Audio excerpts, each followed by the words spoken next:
Assalamualaikum warahmatullahi wabarakatuh. Perkenalkan saya Oktaviani Tambah dengan NIM J1A118022 dari kelas R001. Sebelumnya saya hormati Ibu Silvi Lela Rahmi selaku dosen pengampu mata kuliah Teknologi Baking dan Konfeksioneri. Pada kesempatan kali ini saya akan membahas tentang substitusi tepung daun kelor pada pembuatan produk roti. Pada presentasi kali ini terdiri atas latar belakang, kedua metode, ketiga yaitu analisis pada roti tawar dan donat, dan yang terakhir kesimpulan. Pertama kita masuk ke latar belakang. Indonesia merupakan salah satu negara pengimpor gandum terbesar kedua di dunia. Gandum menjadi pangan impor paling besar nilainya dibandingkan produk pangan lainnya selama triwulan 1 tahun 2014. Pengolahan daun kelor belum banyak dilakukan di Indonesia. Hal tersebut dikarenakan kurangnya pengetahuan masyarakat dalam melakukan pemanfaatan daun kelor. Untuk itu, penganekaragaman pangan terhadap daun kelor perlu ditingkatkan, yang dapat dijadikan sebagai sumber gizi pada produk pangan. Salah satu upaya yang dapat dilakukan adalah pada pembuatan roti yang dapat bersifat fungsional dengan ditambahkannya daun kelor yang dapat memberikan efek positif bagi kesehatan tubuh. Adapun metode pembuatan tepung daun kelor yaitu pertama-tama daun kelor disortasi dan dicuci dengan air bersih, lalu dirunut dari tangkai daunnya. Lalu dikeringkan, bisa dengan suhu 45 derajat selama kurang lebih 24 jam, bisa juga dengan dijemur secara manual, atau menggunakan kabinet dryer dengan suhu 70 derajat Celcius selama 8 jam.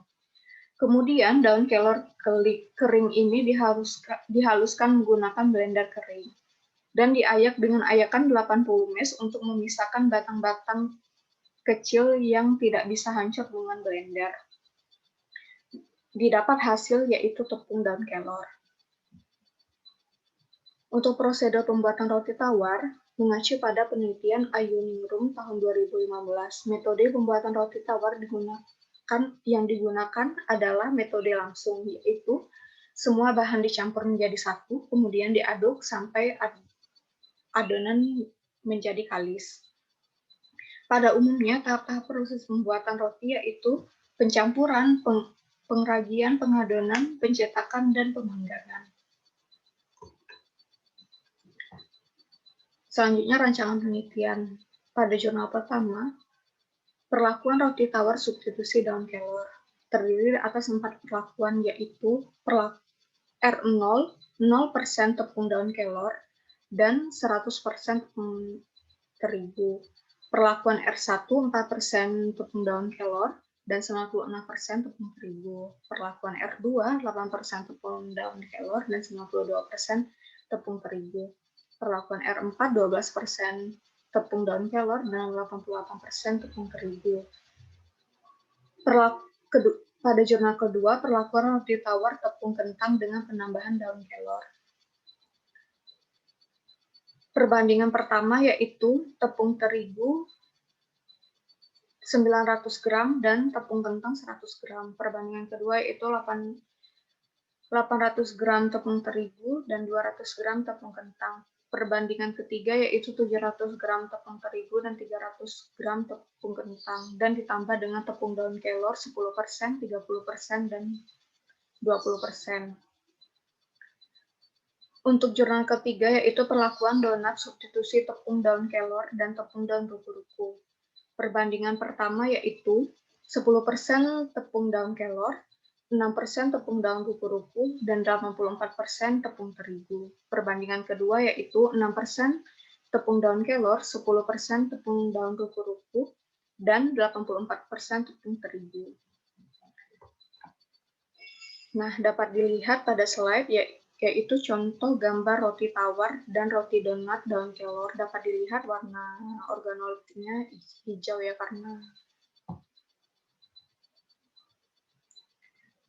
selanjutnya kita masuk ke hasil dan pembahasan. Analisis aroma. Roti dengan substitusi tepung daun kelor dengan dan dengan atau tanpa substitusi tepung lain menunjukkan perbedaan jumlah tepung daun kelor yang digunakan. Semakin banyak akan menghasilkan aroma wangi daun kelor akan menguap ketika dipanggang dikarenakan daun kelor mengandung senyawa volatil yang dapat menguap karena pemanasan. Selanjutnya yaitu analisis tekstur. Pada umumnya, tekstur pada roti tawar ataupun donat renyah dan tidak keras. Namun panelis lebih menyukai presentasi substitusi daun kelor dengan atau tanpa tepung lain yang paling rendah. Penambahan tepung daun kelor mengandung cukup protein yang menjadikan donat semakin keras. Hal ini karena semakin tinggi gluten dalam bahan, maka semakin tinggi pula kemampuan dalam menyerap air pada permukaan bahan, sehingga kadar air bahan semakin tinggi dan menghasilkan tepung yang renyah. Selanjutnya yaitu analisis warna. Pada roti tawar, substitusi tepung daun kelor dengan atau tanpa penambahan tepung kentang dan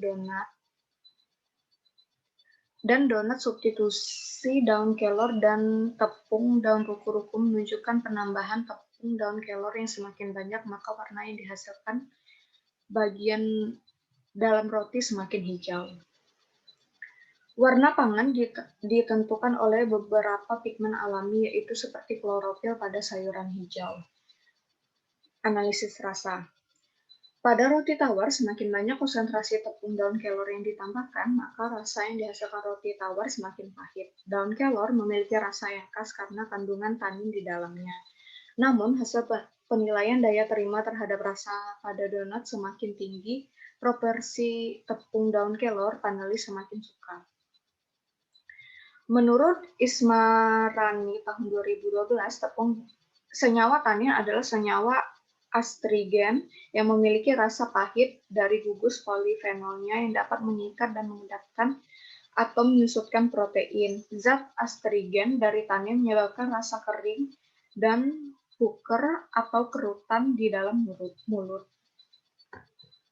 Selanjutnya yaitu analisis kandungan zat besi. Pada roti tawar substitusi daun kelor, kandungan zat besi yang paling besar pada roti tawar terdapat pada perlakuan R3, yaitu komposisi tepung terigu 88% dan tepung daun kelor 12%.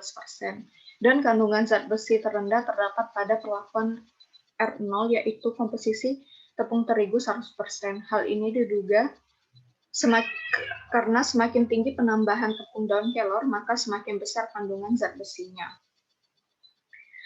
Pada penelitian ini menggunakan tepung daun kelor tua. Menurut Nurrahma tahun 2010, kandungan zat besi daun kelor tua lebih tinggi daripada daun kelor muda karena adanya perbedaan penyerapan mineral tanaman yang berumur lebih tua dibandingkan tanaman yang berumur lebih muda, yakni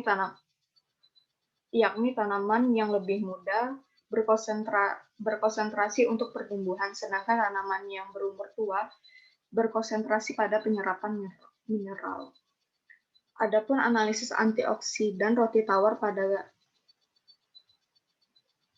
tawar menunjukkan aktivitas antioksidan roti tawar mengalami peningkatan seiring dengan banyaknya penambahan tepung daun kelor.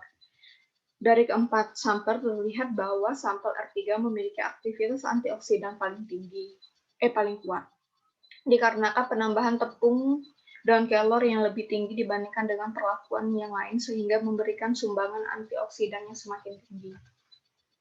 Selanjutnya kita masuk ke kesimpulan. Substitusi tepung daun kelor berpengaruh nyata terhadap organoleptik roti tawar ataupun donat.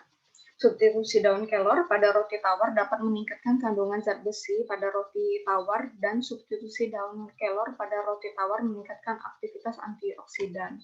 Sekian presentasi dari saya. Lebih dan kurangnya saya mohon maaf. Saya ucapkan Assalamualaikum warahmatullahi wabarakatuh.